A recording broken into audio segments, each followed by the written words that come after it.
국내 건설사의 캐시카우인 도시정비사업 수주액이 사상 최대치를 기록할 전망입니다. 올해 역대급으로 많은 일감을 따냈는데도 어째서인지 건설사 표정이 밝지만은 않습니다. 이유가 무엇인지 취재기자와 짚어보겠습니다. 건설사회부 방서우 기자 나와 있습니다. 방 기자, 사상 최대치라고 하면 사실상 열일을 했다고 볼 수가 있겠는데 왜 표정이 좋지 않은 겁니까? 엄밀히 말하면 시공능력평가 순위 1위와 2위의 싸움이었기 때문입니다. 우선 올해 시공능력평가 상위 10개 건설사의 도시정비사업 수주 총액은 47조 4,400억 원에 달할 것으로 예상됩니다. 전년 대비 70% 이상 늘어난 데다 연간 기준 역대 가장 많은 수주액입니다. 10평 2위 현대건설이 사상 처음으로 10조 5천억 원이 넘는 일감을 확보하면서 7년 연속 도정사업 왕좌에 앉았습니다. 그 뒤를 10평 1위 삼성물산이 9조 2,400억 원어치 수주고를 쌓으면서 역시 창사 이래 최대 규모를 기록했습니다. 결국 50조 원 가운데 42%가량을 10평 상위 2개 회사가 차지하고 나머지를 8개 회사가 나눠먹은 셈입니다.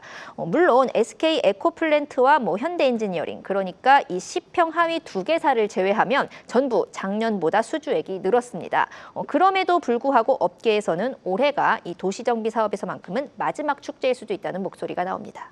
네, 도시정비 사업하면 재건축이나 재개발, 리모델링 같은 사업을 말하겠습니다. 건설사가 한 번 수주하면 분양할 때까지는 좀 안정적인 매출로 이어지는 걸로 알고 있는데 왜 이게 좀 문제가 되는 겁니까?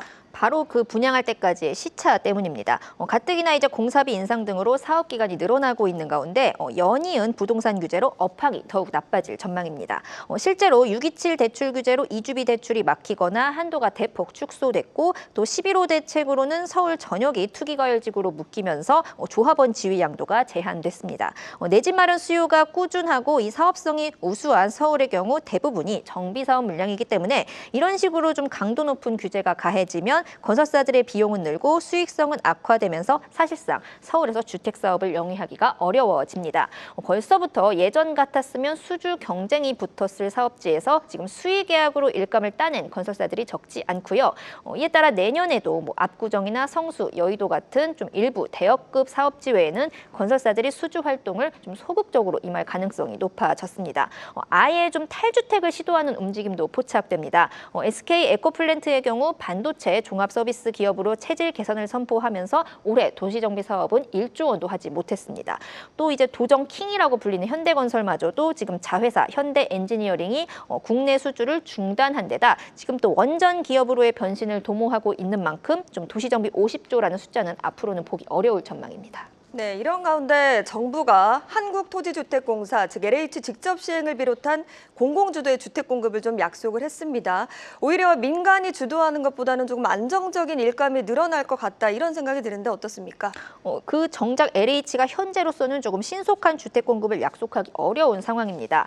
새 사장은 지금 내년은 돼야 일을 시작할 수 있고 아직 조직 개혁도 제대로 단행되지 않은 상황에서 이 공공주택 공급에 필요한 예산이 넉넉하리란 보장이 없습니다. 무엇보다도 우리나라 주택 공급의 80%는 이 민간이 주도해온 만큼 정부의 공급 확대 약속에도 집값이 상승하는 지금 같은 때야말로 지금 민간 주택 공급 활성화 논의가 이뤄져야 한다는 지적이 나옵니다. 전문가의 설명으로 듣겠습니다. 가장 중요한 건 재정비 사업이거든요. 지금이라도 이거를 잡지 않으면 영원히 우리는 서울의 그 핵심지 외에는 재건축을 못하는 거예요. 잘 되지 않는 데는 문제가 조합원들 분담금이잖아요. 그래서 그런 것들을 낮출 수 있는 방안을 좀 더 현실적으로 고민을 해야 되거든요. 그나마 다행인 점은 똑같이 좀 공공을 중시했던 문재인 정부 당시에는 재개발 재건축을 좀 투기로 봤다면 이재명 정부는 공급 수단으로는 인정하고 있다는 점입니다. 이에 따라 앞으로 재개발 재건축 물량 착공을 좀 늘리기 위해 추가적인 절차 개선과 분쟁 조정, 또 수익성 향상에 필요한 일부 규제 완화 등이 논의될 가능성도 제기됩니다.